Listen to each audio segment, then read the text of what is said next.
Nifty holding tight above that 18,000 mark. From the lows, there has been a recovery of 80 points, but we're still about 80 points away from our all-time high level. The Nifty has picked up some pace, so now it's up around 50-odd points. The Nifty is testing the 18,170 level. This is the level we put out in the morning. It's a quiet close, 18 points lower, 18,114, but with enough activity in the broader market.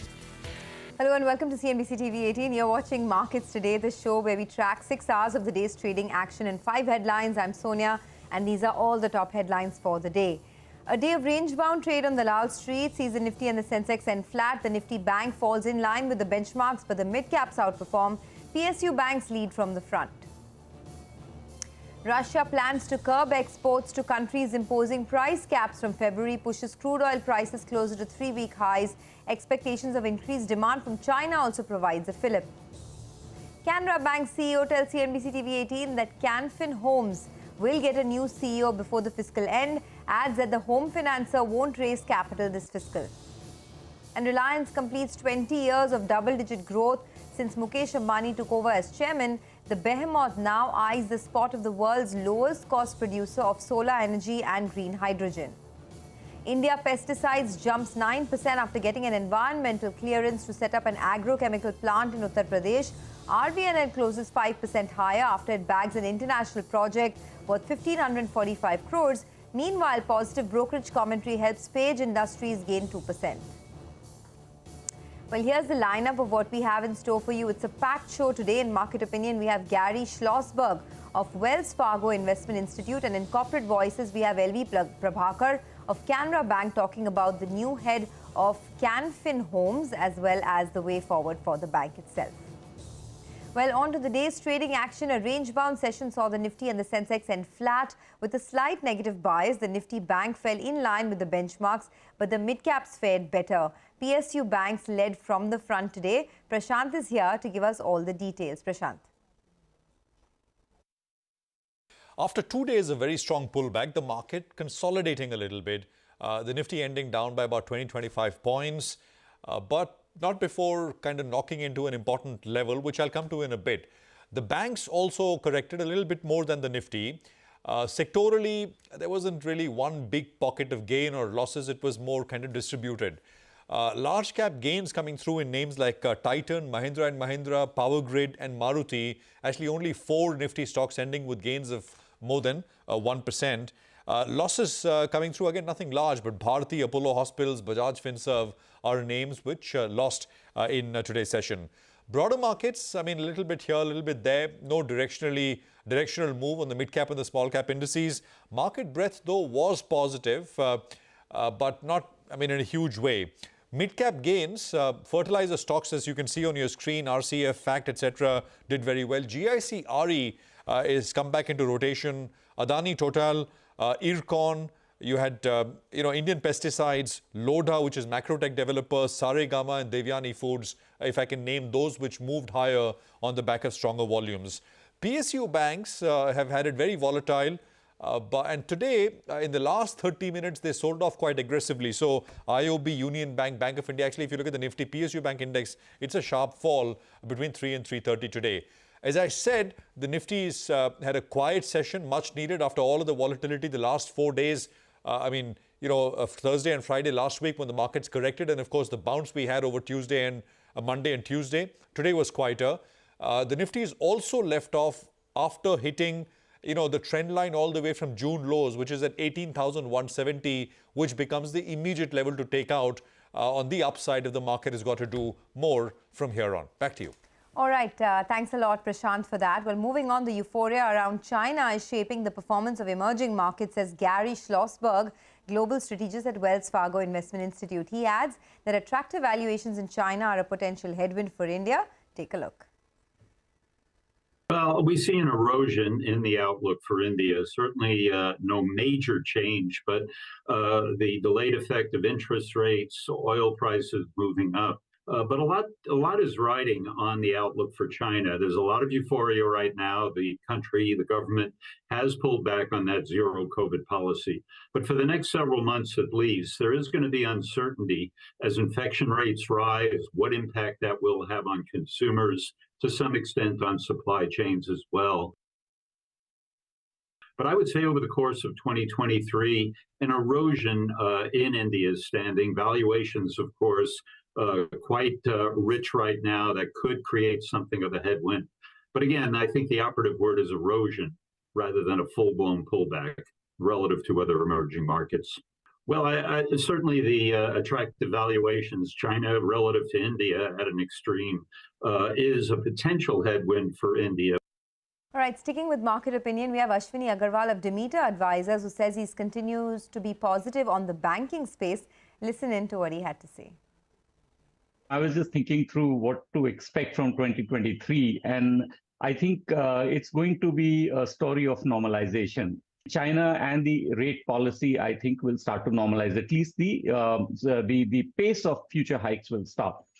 So with this backdrop, if you zoom out and think about it, you have to accept that real interest rates in the positive territory do provide retail investors in India a real option to invest in fixed income, as opposed to only equities. That has been the prevailing trend for nearly 5-7 years in India and nearly a decade in the West.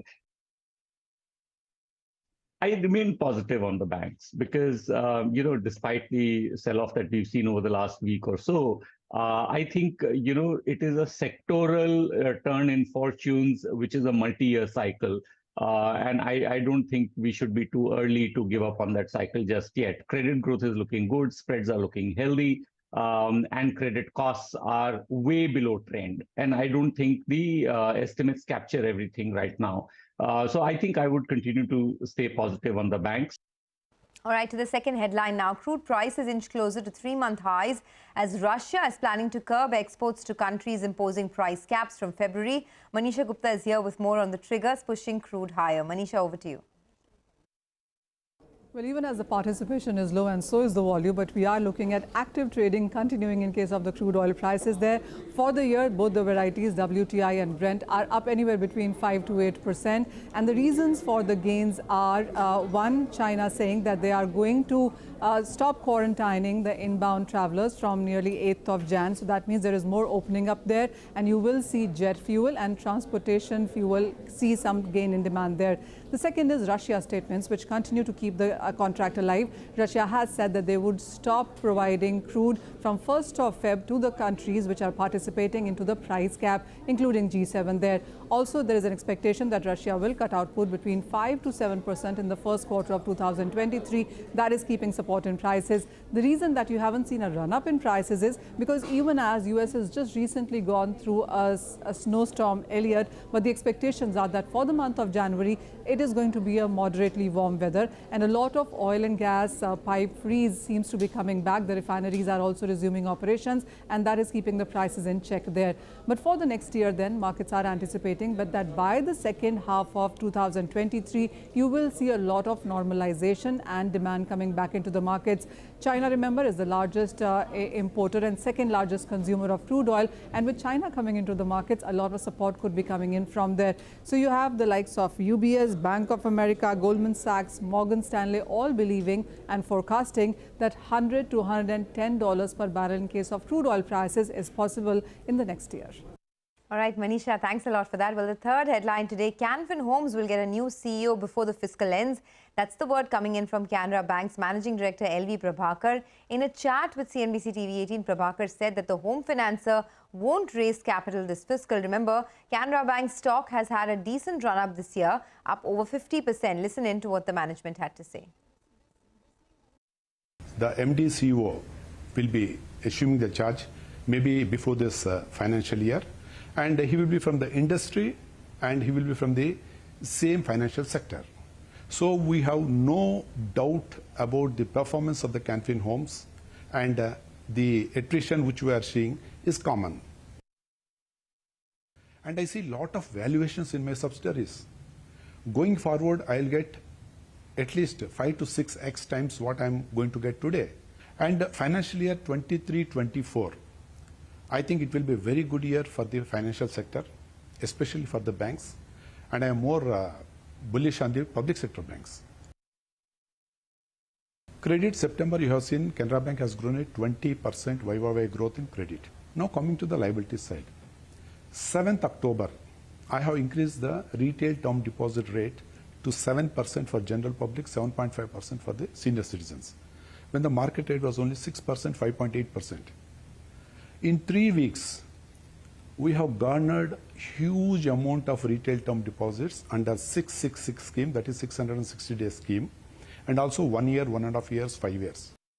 All right, well, NSE indices, namely the Nifty 50, the Nifty Bank and the Nifty CPSE index will see weighted changes effective from the 30th of December. This is likely to lead to significant inflows and outflows in certain stocks. Vivek is here to tell us more about that. Vivek, over to you.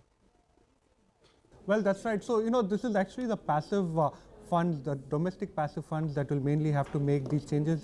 These funds track the weight reductions, the weight additions, as well as index constituent changes that typically happen across all of the indices you just mentioned. So what we're actually doing is, this particular time, there are no index constituent changes. Rather, there are some of the key weight reductions or weight additions that we're trying to highlight. So coming to the Nifty 50, the key additions in terms of weightage are in HDFC Life and Bharti Airtel. So expect $9 and $18 million respectively of inflows into this particular names. Remember, the changes will happen, or the actual buying and selling will happen in tomorrow's trading session, effective day after tomorrow. Weight reductions, as far as the Nifty is concerned, Bajaj Finserv and Bajaj Auto, $34 and $20 million of outflows respectively. Now coming to the Nifty Bank Index, some interesting names here. IndusInd Bank, AU Bank and Federal Bank will see weight increases and flows of close to $20, $10 and $12 million of inflows into respectively into these names. On the other hand, Axis Bank is likely to see slightly significant weight reduction of almost $80 million of outflow, and SBI close to $32 million of outflow. Now coming to the Nifty CPSE index, NTPC and Power Grid will see weight additions, approximately $12 million of inflows each. ONGC will see a slightly material change of close to $21 million of outflow. All right, Vivek, thanks a lot for that. Well, let's take a quick commercial break on that note. We'll be back in a jiffy with all the other big headlines of the day. Stay tuned. Welcome back to Markets Today on CNBC-TV18. Well, here's the fourth headline. The year 2022 marks 2 decades of Mukesh Ambani's leadership at Reliance Industries. So we take you through his journey and the exponential growth that the group has seen over the last 2 decades.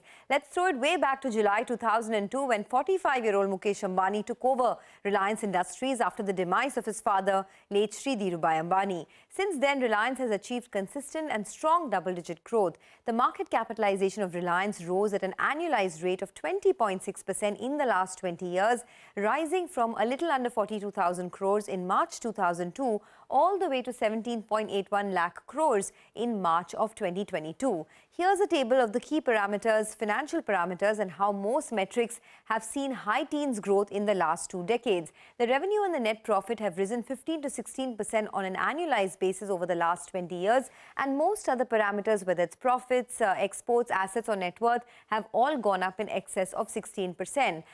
Reliance has also consistently generated wealth for investors, adding 17.4 lakh crores to investor wealth in the last 2 decades. That's an average of 87,000 crores added to investor wealth every year. Also, Reliance has displayed both agility and relevance by investing in new and upcoming businesses. Reliance's E&P business made the first hydrocarbon discovery in late 2002 and production started in 2009.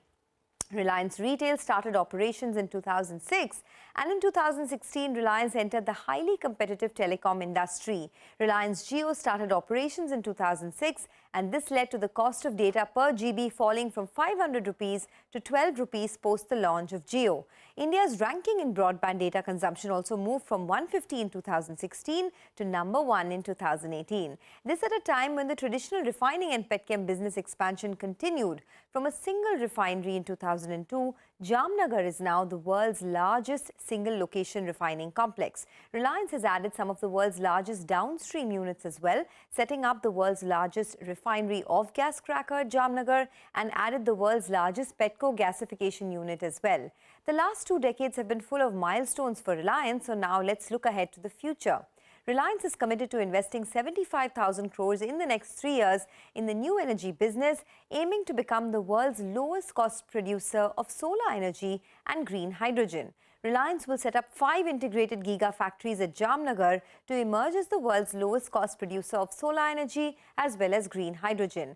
Now, the plan is to become net carbon neutral by 2035, and Reliance will start 10 gigawatts of solar PV cell and module factory by 2024, which will be scaled up to 20 gigawatts by 2026. It was also under the leadership of Mukesh Ambani that Reliance set a record of capital fundraising in FY21. Reliance has in fact raised more than 2.5 lakh crores through the rights issue and minority stake sale in Jio platform and Reliance retail ventures to global marquee investors.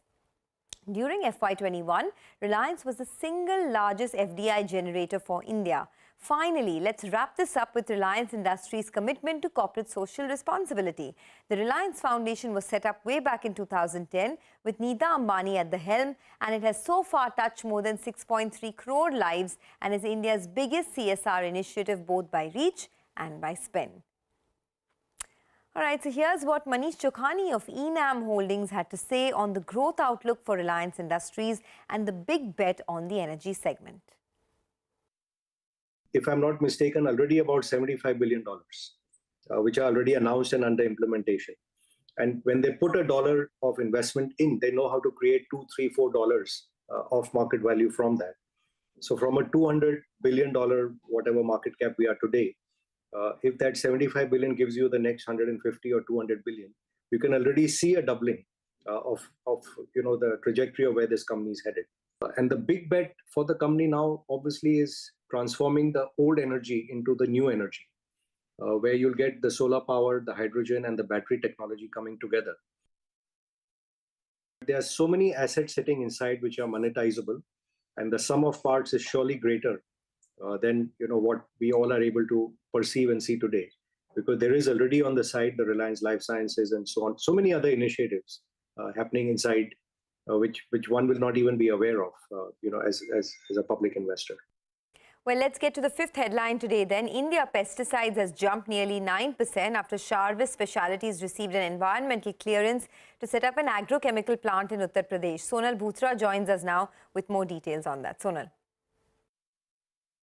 The company has gone ahead and reported to the exchanges that their wholly owned subsidiary, that is Charvi Specialties, has received an environmental clearance, and this is for one of their projects which they will be commissioning. So here the company says this manufacturing plant will be for manufacturing of agrochemicals and intermediates, API ingredients and intermediates, and also fine chemicals and manufacturing unit. They have not given us the capacity here, so difficult to assess what kind of utilization or turnover there would be. But back in 2021, company had made further investments in this subsidiary, where the proposed project was worth around 250 crore rupees. This is in the state of Uttar Pradesh, and production at the plant was expected to begin in next 5 years. Now that the clearance is coming sooner than expected, the production could actually start earlier than what the company was anticipating, and that's why maybe the excitement in the stock today as well. The stock is up 16% this week as well, and we spoke to the company just a few days back where they did sound very optimistic. They said that they will see an improvement in margin in FY24 versus FY23. Exports will increase by 40% in FY23, and they expect growth of 30% in FY23 and around 25% growth in FY24. So good prospects. They have some capacities coming on stream as well, and that's why so much excitement in the stock today as well. Okay, thanks Sonal for that. Well, moving on, RVNL was buzzing in trade today after it was appointed as the project implementation agency for development of the UTF Harbour project in Maldives. Vivek gets us all the details. Vivek. Well, absolutely right. So, Rail Vikas Nigam Limited, this particular company has been the beneficiary of very strong increase as far as, railway capex is concerned, and it has got continuous order wins. Now, along with that, if you remember, the management recently came to our channel and they said that they have a very strong order pipeline for the second half of FY23, and in fact, they said they're targeting over 1 lakh crore. So, what is the news today that we are tracking? The company said that it has received the LOA for appointment as project implementation agency for implementation of a harbour project, and this is for the Indo-Maldives project is the one that they're talking about. It is a strategic project of the government of India, and the project cost is quite sizable. A little over 1,500 crores is the kind of opportunity that RVNL is looking at. The project is going to be executed in the next 24 months, and the Ministry of External Affairs is the awarding entity for this particular project. Okay, let's talk about more stocks in the news now. Page Industries closed with gains of 2% after MK Global upgraded the stock to a buy. Surbhi is here to tell us what's driving the stock. Surbhi. Hi, thanks for that. So Page Industries will be in focus today, and that is because MK has upgraded the rating to buy with a target price of 50,500. Now that gives it a potential upside of close to 15%. The stock has recently corrected 20% from its October peak levels. The company has been reporting moderate growth in the recent quarters, and that is mainly because of two reasons. One, inflation-led slowdown in consumption, and second, due to a high base last year because of the pent-up demand in COVID. MK believes that the top-line growth should revive by Q4 with the reversal of high base, delay in winters, and better supply chain management. Beyond this, they believe that the fundamentals of the business are in a better shape, and that investments in capex and distribution expansion, production innovation, and backward integration, all of this could help growth in the long term. They believe that the Page could deliver mid-teen EPS CAGR in the next 2 years, and they're valuing it at 58 times FY25 EPS versus 59 times December 24 EPS earlier. All right, with that, it is a wrap on this edition of Markets Today. Thanks a lot for watching. Have a great evening.